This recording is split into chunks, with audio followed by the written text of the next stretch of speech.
Welcome back to the Kieran Carlin Football Channel. I hope you're having a lovely, beautiful day and most importantly, a lovely and beautiful lunch. This is a series where I try and predict on Super Brew, this terrible, lovely, beautiful website. It's magical. All the Premier League football results throughout the season. And now you all do the same against me and against each other. Which means at the end of this episode, we will have the first ever Genius of the Week. Which is just the person who has predicted the best in that game week.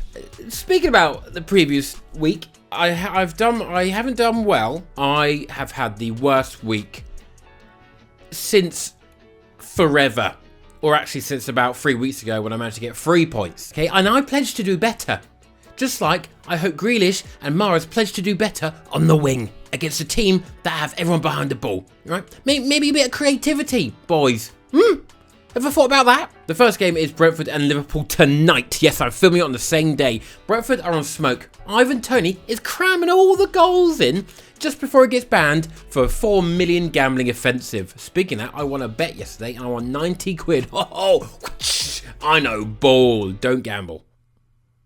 Unless you're definitely going to win. And thankfully for Brentford and many other people who dislike Liverpool, Ivan Toney is apparently potentially fit, most likely fit for today's fixture. Liverpool, on the other hand, they've won 4 in a row. However, they beat Leicester without scoring a single goal themselves. So I'm going to go for 2-2 and a Gakpo debut goal.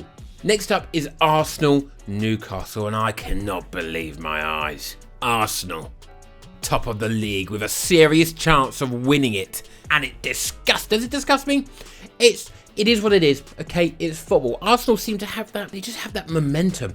I said in my previous predictions that they were going to beat Brighton 2-0. I was pretty confident about that, but I put 2-2 to try and manifest a draw, and Brighton tried their best at the end, but it was too late. Despite these two teams, Arsenal and Newcastle, having lost 1 game each so far, which is nuts, I get the same feeling. I just don't think Arsenal are going to drop points at home in such an important fixture. I just think in a big game, I feel like they're going to do it. So I'm going to go 2-0 Newcastle. I hope this doesn't happen. Next up is Everton and Brighton. And Jesus Christ, Everton. Do you not understand what you were doing? You were making it easier for Arsenal to win the league. And no one wants that. I'm not even sure Arsenal fans want that. I don't know what they would do with themselves.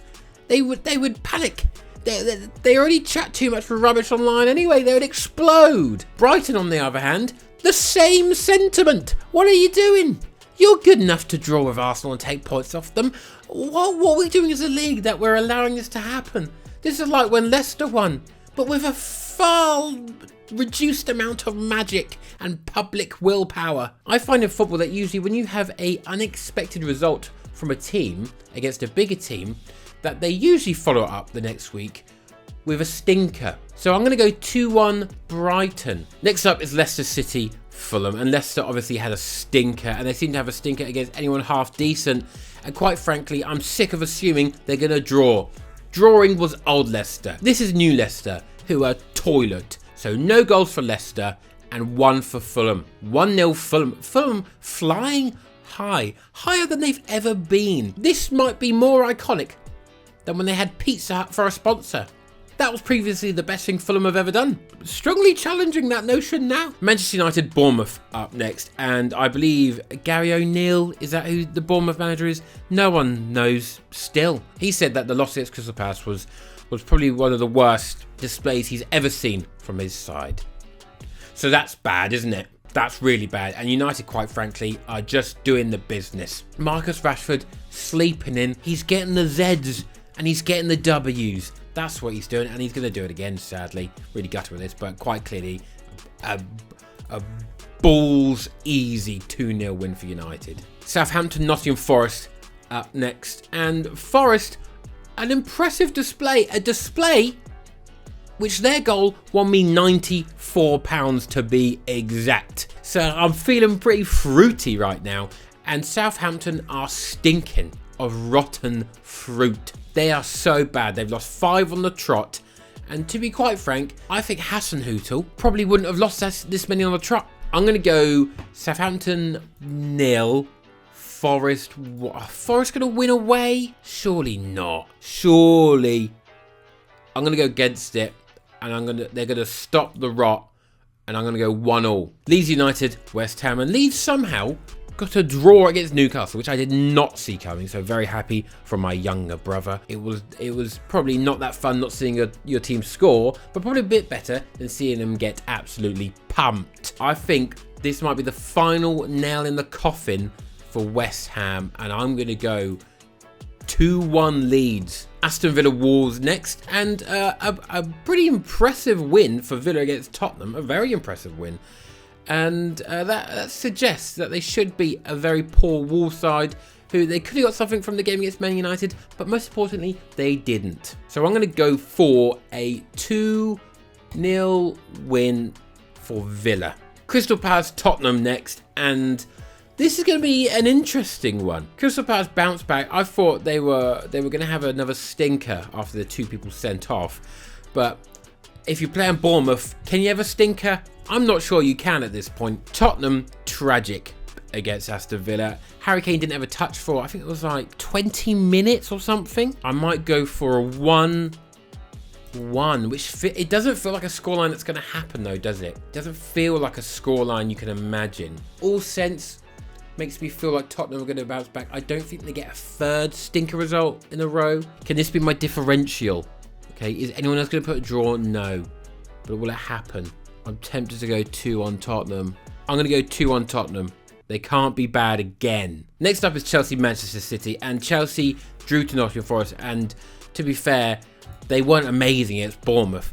As I said, no one needs to be. Bournemouth couldn't even beat themselves at this point. Bournemouth probably can't even score in training. I'm going to go 0-2. We weren't good against Everton, but in the past few years, some really important good wins which transform our season away at Stamford Bridge around about this time. So I have to back City and go 2-0 to City. Next up on my screen is Fulham Chelsea, and as you see, I've picked 2-1. This game is until the Thursday, the 12th of January, and I locked this in on the 7th of September. I assume it's a rearranged game, so I've got to deal with this result from September. This will be pretty impressive if this comes off, and it's, to be honest, not that outrageous a scoreline. I probably would have picked that anyway. Right, we now move on to our first genius of the week, the person to get the most points in the Lunch Liga, which you can still join now in the description down below. It's completely free. I'm not sponsored or anything. It's just fun. And the winner is Fadien. He managed to get 14.5 points and then a slam point, which I can't remember what that means, but clearly it just means you've done bloody well this week. Any standout guesses? Probably just a 1-1 Nottingham Forest Chelsea. The rest are just pretty much the better team on paper won. Is it that impressive? It's more impressive than this guy. I've been a bumbling idiot. Why don't you show me that I am a bumbling idiot by joining the Lunch Liga using the link in the description down below, or download the app and use the code. I've been your boy Kieran, and I'll see you in the next one when Arsenal have hopefully dropped points to Newcastle. Oh, they just won't though, will they? They just won't.